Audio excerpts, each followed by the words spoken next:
la première conséquence, c'est bel et bien la dégradation des relations entre le Burundi et le Rwanda sur le plan diplomatique. En fait, les propos de Paul Kagame et les propos de Ndayishimiye, à les entendre tous les deux, ça veut dire qu'il y a blocage au niveau de la voie qui doit être trouvée sur le plan diplomatique. En fait, la guerre entre deux pays a suivi un certain processus. La première étape, c'est justement des critiques, ce sont des menaces, et à un moment donné, les pays se rencontrent pour poser les véritables questions qui les opposent. Et chacun donne son point de vue sur la question. Et les spécialistes en la matière, les diplomates, s'asseyent pour trouver des voies de sortie. Et une fois la voie de sortie trouvée, ils invitent les ministres qui les ont envoyés et leur présentent les solutions proposables. Et si les ministres apprécient la qualité de ces solutions des deux côtés, alors le chef de l'État se rencontre et signe justement l'accord. Et c'est la fin des débats, c'est la fin des discussions parce que les solutions sont trouvées. Maintenant, la question du Burundi et du Rwanda se pose autrement.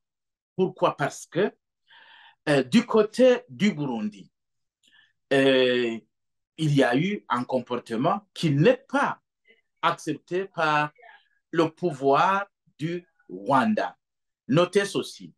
Lorsque justement il y a eu une intervention des militaires de l'East African Community pour combattre ensemble les fauteurs de guerre en RDC, eh bien, ils sont allés là-bas et ils ont constaté qu'il y avait des problèmes et ils ont décidé le retrait.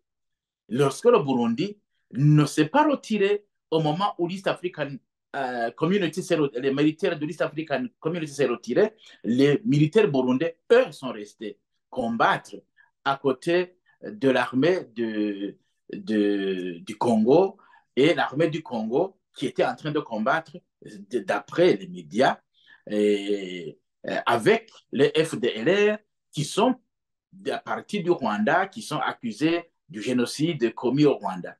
Voilà. Dans ces conditions, le Burundi se met le doigt dans l'œil.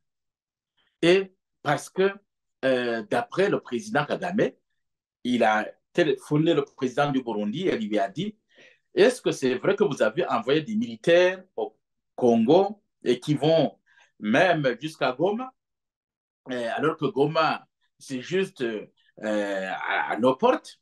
Il a dit non. Cependant, les faits ont montré le contraire. Voilà où se trouve le niveau du mensonge du président burundais. Et du côté burundais, le président burundais essaie de se dédouaner en accusant son homologue rwandais en disant non, vous hébergez des putschistes ou le cerveau du putsch du 13 mai 2015. Cependant, l'East African Community, qui a une cour de justice, a rendu son verdict qui dit ceci. Les gens qui ont troublé le pays, ce sont des gens qui sont passés outre la Constitution et l'accord d'Arusha en 2015. Et je nomme le président Nkurunziza et son parti. Alors, dans ces conditions, le Burundi devrait quand même, avec ces décisions, devrait baisser le ton. Baisser le ton. Parce que les gens qui sont allés au Rwanda ne sont plus la base de ces problèmes. Parce que dans ce verdict, il est dit que les gens qui sont passés outre, qui ont forcé le quatrième mandat, sont passés outre la Constitution, sont passés outre l'accord d'Arusha, et sont passés outre le traité qui met en place, qui gère l'East African Community. Est-ce que ce n'est pas très fort?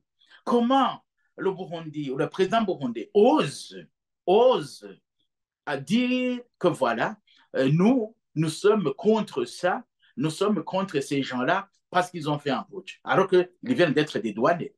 Donc, autrement dit, à ce niveau-là, Kagame venait d'être déchargé indirectement. Et c'est l'État du Burundi qui devrait quand même tenir compte de cet environnement et essayer de gérer les choses convenablement à l'intérieur du Burundi et recréer les bonnes relations entre le Burundi et le Rwanda. Mais au lieu de comprendre ça, le président burundais, justement, qui veut faire une fuite en avant, vient accélérer plutôt le dossier en disant non, nous voudrions que le Rwanda comprenne qu'au-delà d'abriter les cerveaux du putsch, il organise des jeunes qui viennent nous attaquer à travers le raid de Tabar. Ils savent que ce n'est pas vrai. Donc, autrement dit, je considère que le président burundais constate qu'il est, il est, il est, il est impliqué dans beaucoup de problèmes insolubles dans son propre pays. Parce que, visiblement, lorsqu'un président ose dire que le Burundi peut être en faillite et qu'il pose même qu'il se pose des questions sur ce que deviendrait le peuple burundais une fois le Burundi tombé en faillite. Est-ce qu'il sait ce qu'il dit? Si le Burundi est tombé en faillite, à qui incombe la responsabilité? C'est bel et bien lui. C'est bel et bien son parti politique. Donc, autrement dit, je ne sais pas pourquoi il l'a dit comme cela, mais c'est une fuite en avant pour attirer l'attention des Burundais que les problèmes du Burundi viennent du Rwanda. En quoi la faillite viendrait du Rwanda? Si ce n'est que de l'incapacité du chef de l'État burundais de gérer le Burundi. Parce que, justement, il se contente, comme il le dit, de prendre toutes les richesses du pays et les utiliser à leur guise. Voilà le fond de la question. Il a dit lui-même en quoi le Rwanda est responsable de cela. Loin de là.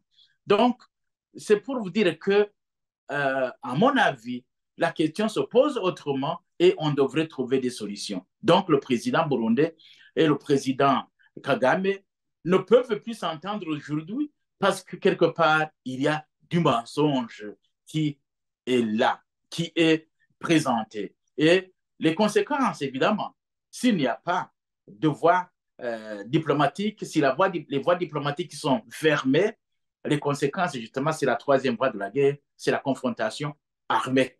Voilà le risque que a le Burundi aujourd'hui. Et les raisons pour le Rwanda, il y en aura, parce qu'ils vous diront, non, vous avez travaillé avec des gens qui veulent absolument renverser le pouvoir de Kigali et je ne suis pas prêt à me laisser faire.